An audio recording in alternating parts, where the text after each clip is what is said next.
Pour le PSG, qu'est-ce qui compte le plus cette saison? Le jeu ou les résultats? Deux chroniqueurs ne sont pas d'accord, c'est un duel. Pour Nabil Djellit, c'est le jeu complètement différent du coup de Marseille tout à l'heure.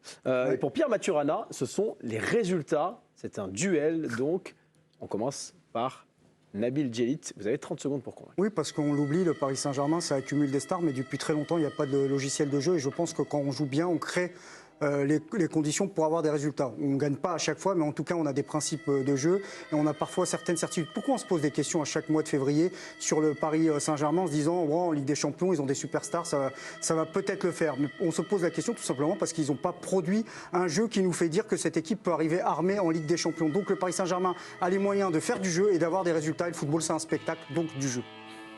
Même juste avant le gong. Pierre Maturana. Il y a très peu d'équipes, très peu de coachs, très peu de projets qui peuvent se permettre de mettre le jeu au-dessus des résultats. On voit même un coach comme Guardiola qui parfois est un peu tensé parce qu'il y a le beau jeu mais il n'y a pas la C1 au bout, etc. Donc évidemment que pour le PSG, le juge de paix, ce sera les résultats, notamment en Ligue des Champions. Les résultats en Ligue des Champions vont valider en quelque sorte le jeu et les choix de Galtier qui seront pratiqués. Encore une fois, si on avait décidé qu'à Paris, le beau jeu était primordial, des coachs comme Emery, Tourelle ou même Blanc avant auraient peut-être duré plus longtemps. Vous votez sur le compte Twitter de l'équipe du soir, #EDS, si vous pensez que c'est le jeu qui compte le plus cette saison au Paris Saint-Germain. Vous votez pour Nabil Djellit. Si vous pensez que ce sont les résultats, vous votez pour Pierre Maturana, l'arbitrage du président Boubi. Je vais donner mon point à Nabil parce que Merci Ludo. je trouve que le jeu... Enfin, le PSG a une problématique, c'est que ils sont capables de sortir des masterclass sur des matchs à haute intensité, dans des grosses confrontations. Mais dès qu'il y a un petit grain de sable qui vient s'enrayer, en fait, ils sont tous perdus. On voit pas ils peuvent se rattacher à rien parce qu'il y a pas de schéma de jeu derrière. Il y a pas de. Et je pense qu'avoir des schémas préférentiels. Quand je dis du jeu, c'est pas forcément du taureau et du Roga Bonito, mais avec un projet clair, moi je pense qu'il y a une possibilité pour qu'on voit une patte Galtier, pour qu'il mette en place quelque chose que lui décide et où il donne des munitions à des joueurs pour pouvoir les appliquer sur le terrain. Et je pense qu'en faisant ça, tes moments forts, tes temps forts deviennent beaucoup plus forts et tes temps faibles deviennent beaucoup moins faibles. Ouais. C'est beau, c'est une belle phrase aussi. Ouais, franchement, bravo. C'est une belle phrase. Non, mais vraiment. Moi, je veux finir là-dessus, du coup. Ouais, c'est mieux. Drop the mic. Non, mais attention, juste, il y a un truc, c'est important, évidemment, pour les supporters, pour les observateurs, même pour nous, en fait, en général, le beau jeu est primordial. Mais pour le PSG en lui-même, c'est évidemment le résultat qui compte. Oui, mais ils ont déjà des résultats sans jeu. L'année dernière, il n'y avait pas de jeu. Bah, il y a une coupe en moins. Je pense que cette année, ils prennent Razia de titre plutôt qu'un jeu à la barcelonaise. L'année dernière, t'as Mbappé, c'est tout. En L1, c'est le jeu qui te fait décider. Parce que la preuve, Pochettino, il a gagné la L1 l'an dernier et il n'est plus là. Donc ça prouve bien que le résultat en lui-même ne suffit pas. Par contre, en Ligue des Champions, j'ai l'impression que... Parce qu'il n'y a pas de résultat en Ligue des Champions, alors que par exemple, tu l'as dit, il y a ce grain de sable, mais par exemple contre le Real, sur 180 minutes, il joue bien 150. Ouais, mais il y a un grain de sable. Ouais, mais sauf bon, que tu vois, tu perds tes repères au moment où justement tu arrives à faire d'équipe d'avoir. Sauf que là où Pierre Boubi, du coup, a absolument raison, c'est que l'an dernier, tu n'avais rien sur lequel t'appuyer en championnat. Parce que le Real, ce qui fait que tu as ce grain de sable, c'est peut-être justement parce que tu n'avais rien, tu n'avais pas de certitude dans le jeu l'an dernier sous Pochettino. Et tu vois, à l'inverse, si tu prends le Real, par exemple, t'as pas un jeu extraordinaire l'année dernière, mais t'as des résultats. Et t'as plein de certitudes. Par contre, tu sais très bien ce qu'ils vont faire. Enfin, tu vois la patte Real Madrid. Hein. Ah, enfin, moi, c'est mon avis, mais quand tu regardes jouer l'équipe d'Ancelotti avec le Real, tu sais très bien ce qu'ils font. Hein. Ça se voit très clair. Où est-ce qu'ils vont attaquer, qu'est-ce qu'ils ont envie de mettre en place. C'est pas un jeu bien plus exaltant que celui du PSG, par exemple. Ah oui, non mais les résultats ont pris largement le dessus. Pierre, il y a aussi la notion de plaisir. Je suis surpris qu'un romantique du football comme toi, Guardiola gagne pas la Ligue des Champions, mais tu prends du plaisir quand même à voir ces équipes. Encore une fois. Le Paris Saint-Germain, c'est en profondeur Mbappé, quoi. C'est pas ce que j'ai dit. J'ai dit que la place du club, le résultat, évidemment, un club comme le PSG qui a des ambitions, mais évidemment le résultat au-dessus. Et tu peux dire au PSG, mais vous avez super bien joué, par contre vous allez finir comme Bielsa 4e.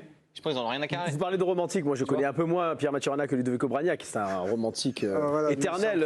Ludo, il ne peut pas répondre autre chose que le jeu. Ludo. Évidemment, en tant que joueur offensif, moi je viens de cette école-là qui prône en fait, le jeu amène nos résultats, forcément. Donc, avoir une philosophie, avoir des principes de jeu, on le voit, il y en a à Liverpool, il y en a à City, il y en a eu dans le... J'en veux pour preuve, même des clubs moins huppés sont capables. L'Atalanta, lors du Final 8, moi je me suis extasié de la manière dont jouait l'Atalanta qui a failli sortir le Paris Saint-Germain. Je crois que quand on est le Paris Saint-Germain, il faut être aussi en rapport avec son identité, ce qu'est le Paris Saint-Germain.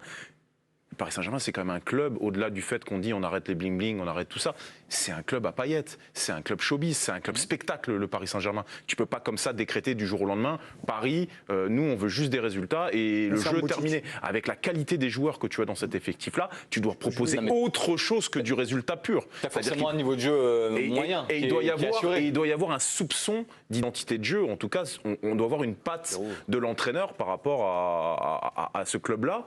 Et je crois que Christophe Galtier l'intègre très bien. Je crois qu'on va avoir un PSG différent cette année qui va justement... Juste Christophe Galtier, justement, vous l'évoquiez à l'instant. Écoutons ces différentes conférences de presse depuis son arrivée. Lui, il évoque effectivement le jeu et le beau jeu au PSG. Oui, il faut avant tout gagner.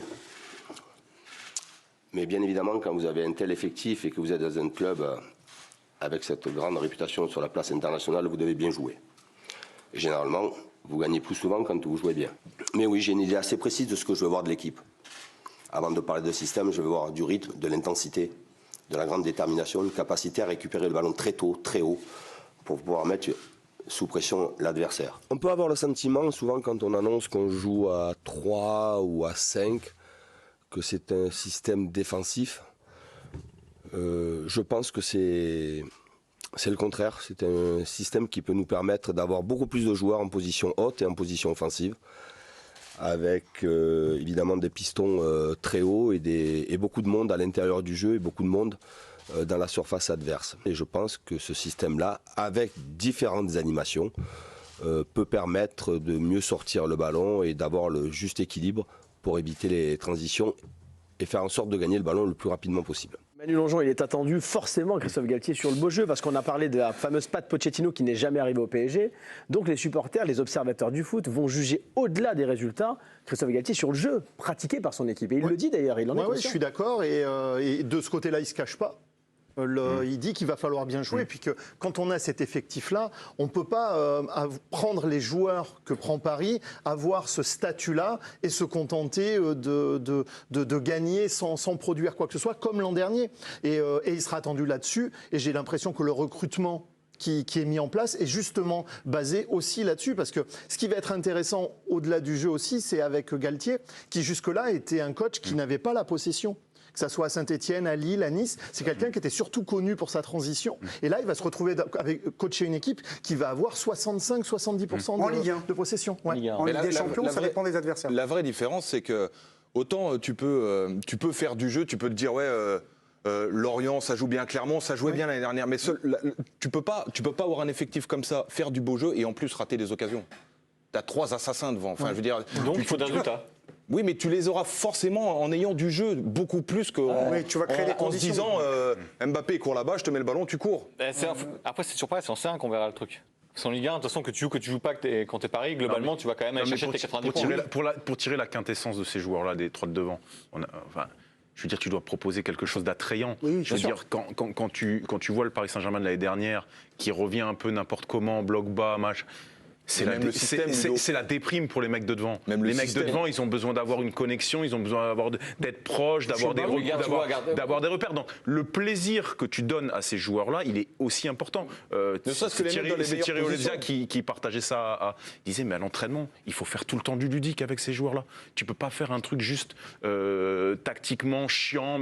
Ils ont besoin d'être stimulés constamment, et notamment sur du jeu, du plaisir, du ludique. Parce que Messi, il était ailier droit l'année dernière. Allez, résultat du duel, on va voir. Nabil Djellit ou Pierre Maturana. Victoire de Nabil Djellit. Le jeu compte le plus pour les internautes. Ouais, mais 58-42. C'est l'enfer. Oui, c'est ouais, mais je pensais que tu allais avoir. Mais quoi qu'il arrive, le point va à Nabil Djellit. Ça fait 51-45. J'ai la culture de la gamme dans les duels. Là, c'est le beau jeu aussi, non? Peut-être aussi. Le beau jeu, ouais. Je défends pas en revanche, mon cher Karim.